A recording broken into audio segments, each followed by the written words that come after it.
chances of downspouting. I don't use it anymore.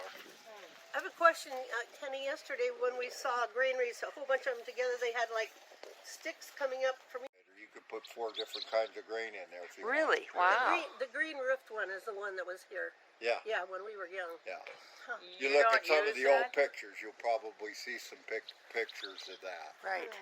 And so Someplace I've got a picture of when Grandpa was developing his basin cedar. It was out kind of this way, and you can see this elevator in the background, and a picture of him and Grandma in the basin cedar.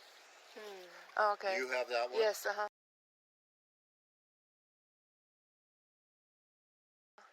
I think we have several of that one.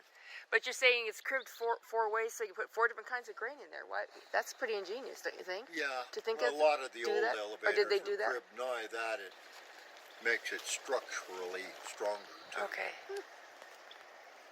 You don't use that anymore? I use the granary. Oh, okay. It's full of winter wheat right now. Well, But thought I you just did. pull it out of the sidewalls one crib at a time.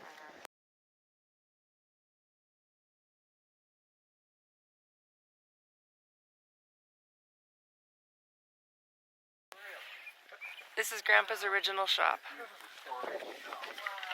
This is his original shop. There's his original workbench.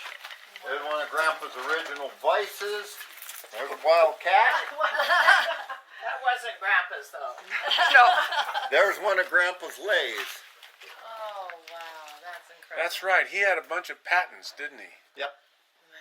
He was pretty ingenious. Yes. Yeah, I forgot about that. I don't part. think that was. I don't think that was one of the No. lathes he had in Great Falls after he retired. But that's one of his lathes. And then I gave my cousin Britt the forge that was in here. And I like that because he was Clever. Oh, This finished was my product. shop for lots of years. That's amazing. That's amazing. John and Bud added on to this building. The original shop. Piece together there. But no, it's 1949. So Bud put his initials in there. So Uncle John and Uncle Bud added this part onto the shop in 1949. That's amazing. Did you see the And license I plate? used this one for this was all I had for a shop till I built a big one Oh, over there. yes. Oh, and I used the other K&G, shit. Romain. Oh, license plate. Who's yeah. Saywin? Who's that Saywin?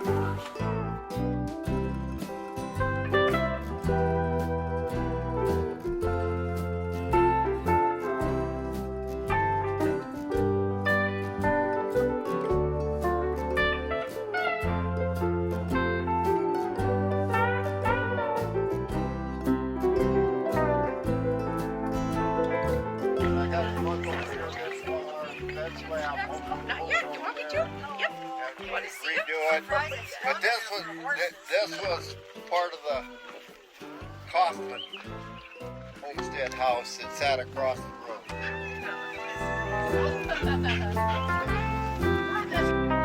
That's what she said. No, I don't read the newspaper. Those are Kenny's.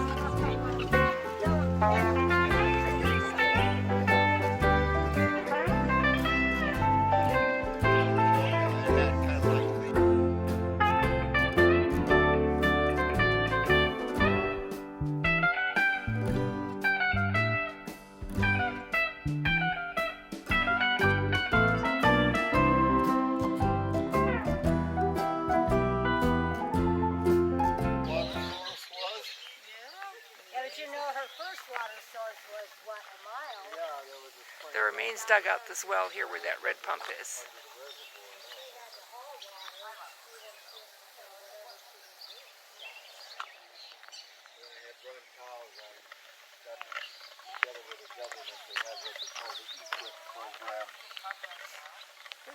Was pretty nice. I had a well drilled down below the big reservoir, put in a well house and a submersible pump, and then I pumped it up to the north rim of the blowout, what we always called the blowout ever since the homesteader days, and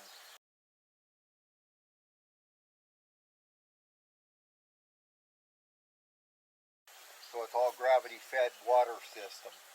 So when the reservoirs are out of water, I got water for the cows. I engineered it. The guy at the Farm Service Agency in there that approved it. They did it all.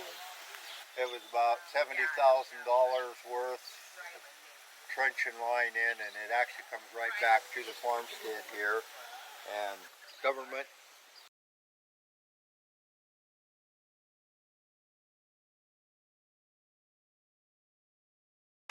And he is expecting a tip, so we'll have We to walked figure out. over there last time with the guy Bud and Johnny, and they showed us that the old hog butchering thing was right behind these corrals here. Kenny, you got any Okay, the cows? airplane hangar is now a barn. You can see the tail piece. That was my maternity pen for the cows. Oh my goodness. I'm sure Uncle Bud would have cringed. He knew it. He looked at it one day when he was here.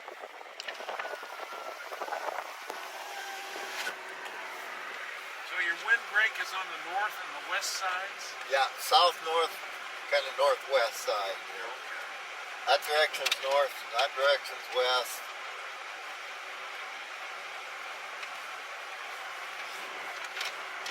I guess everybody's seen the pictures of Grandpa when he was designing and building his base and cedar. I have them down here. Like my seatbelt, I'll run down here.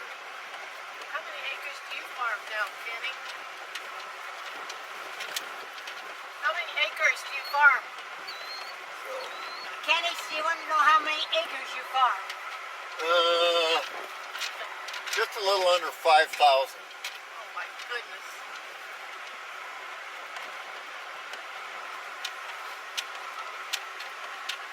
What about Well, when I Brian? had them clean up most of the dump yards, there was an old combine here for quite a while, and that cedar there with the wild roses growing up through it, that was Grandpa's original basin cedar.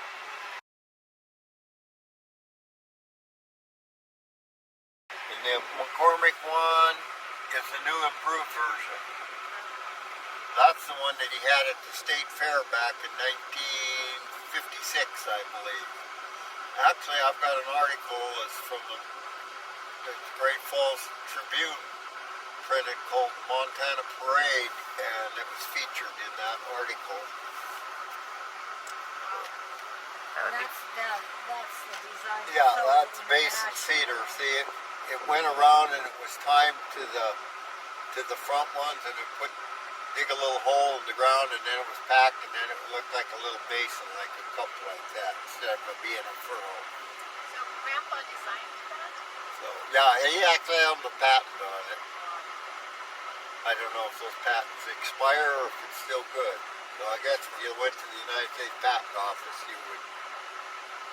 So he got to keep the patent even though he sold it.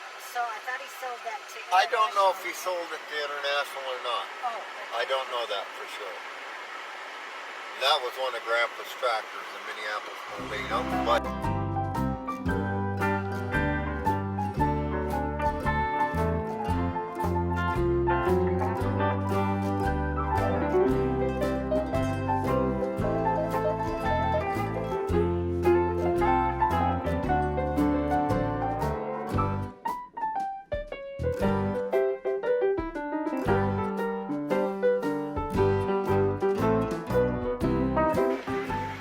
What will you be doing today? I'm spraying today. I'm way over east on some stuff. And You have all your seeding done, Yeah. right? right here, where I'm lined out right now, this used to be Uncle Bud's runway. Oh wow. I even lit a plane on it once. Oh, did you? Was it? Dennis let me try. Oh. He had a hold of the stick on the in the back seat. I got her down though. In one piece? In one piece, yes. Yeah. Flying's not so difficult, it's the landing that's tough. Yes. Well, now he's got